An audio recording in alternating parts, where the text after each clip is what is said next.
Hello students, जो हमारा previous video आया था उसमें हमने आपको कबीर की साखियों के भावार्थ लिखवा रही थी।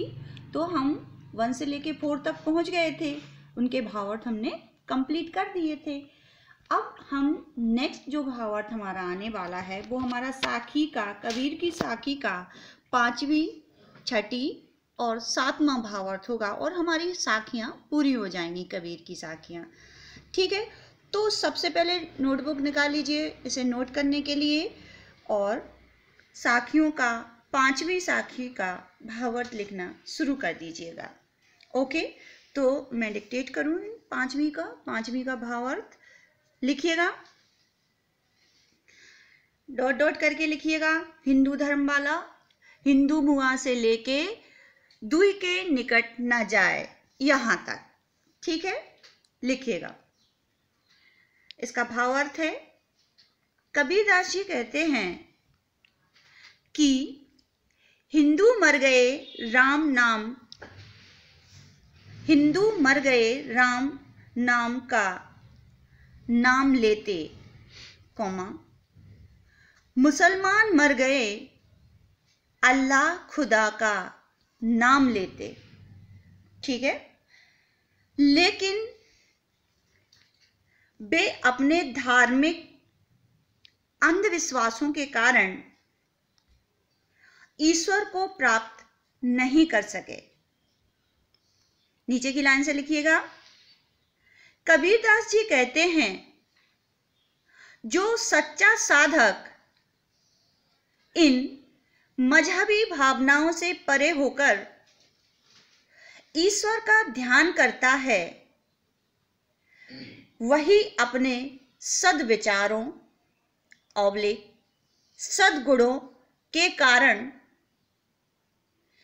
जीवन के बाद भी अमर हो जाता है। ठीक है, समझ गए होंगे जो हमने समझाया था कि मतलब सच्चा साधक जो होता है वो इन मजहबी भावनाओं से परे होकर ईश्वर को याद करता है। कबीरदास जी भी सभी को यही शिक्षा देते हैं। आगे हमारा जो 6ठी साखी का भावार्थ आएगा वो हमें डैश डैश करके लिखना पड़ेगा, काबा फिर से लेके कबीरा जीम तक। ठीक है, ये हमारा 6ठी साखी का भावार्थ आएगा। तो इसके भावार्थ को नोट कर लीजिएगा। सबसे पहले लिखिएगा, कबीरदास जी कहते हैं,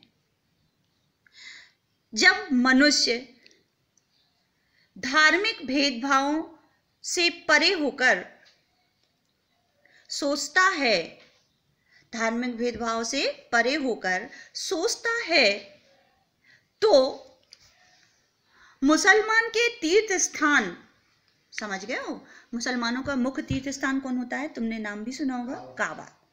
ठीक है, काबा और हिंदुओं के तीर्थ स्थान काशी के बीच के सभी अंतर समाप्त हो जाते हैं।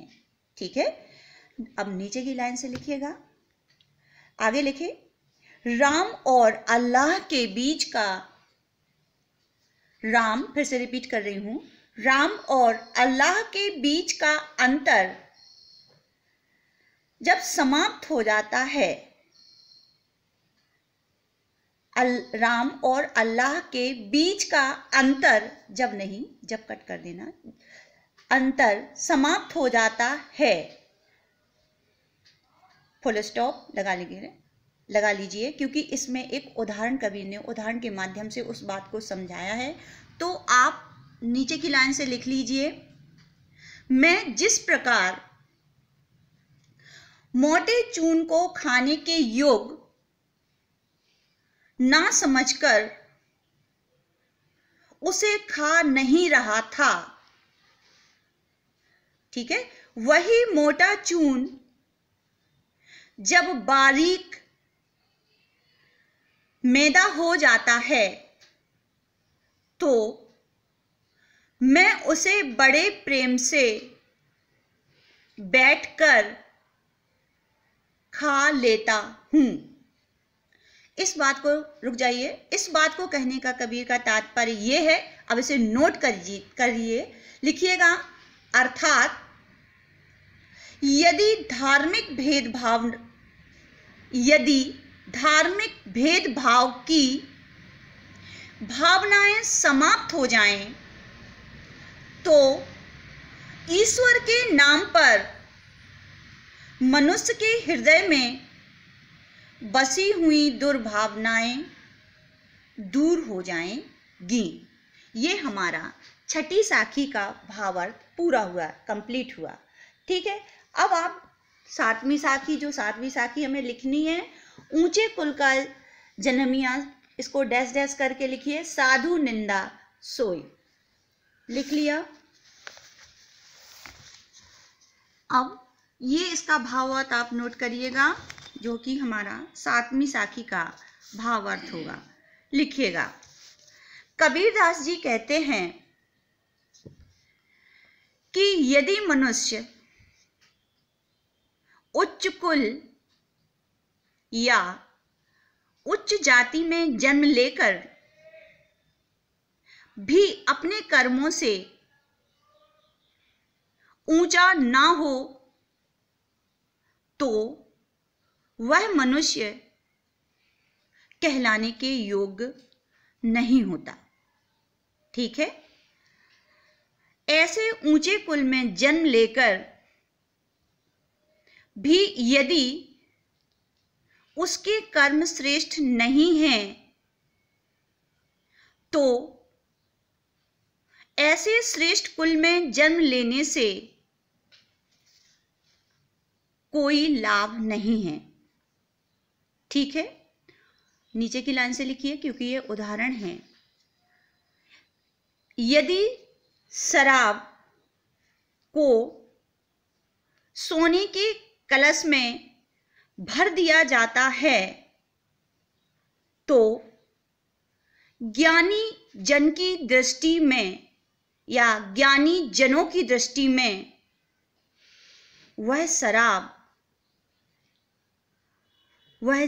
शराब और कलश निंदा के योग्य ही रहेगी। और मुख्य रूप से इसमें थोड़ा सा समझ लीजिएगा, क्योंकि यहाँ पे हम आपको समझाए भी था कि जो सोना है, सोने का जो कलश यहाँ पे कबीर ने उदाहरण स्वरूप लिया है, सोना बहुमूल्य होता है, लेकिन शराब भर जाने के कारण उसका मूल्य घट जाता है। तो मूल्य क्यों घटा? शराब के भरने से। इसलिए मनुष्य कैसा भी हो, यदि उसके गुण अच्छे नहीं हैं, तो वो मनुष्य, उसका मूल्य घट जाता है। मनुष्य बहुमूल्य कब बनता है? उसके गुणों से। तो ठीक है, आपने यहाँ तक लिख लिया होगा। ये भावार्थ हमारा कंप्लीट हुआ है। अब इस भावार्थ में, ये हमारी सातवीं साखी, हमारी अंतिम साखी थी। और नेक्स्ट जो हमारा वीडियो आएगा उसमें शब्द के भावार्थ लिखाए जाएंगे। तब तक आप इन शब्द के भावार्थों को पढ़ लीजिएगा। बाय, नेक्स्ट वीडियो में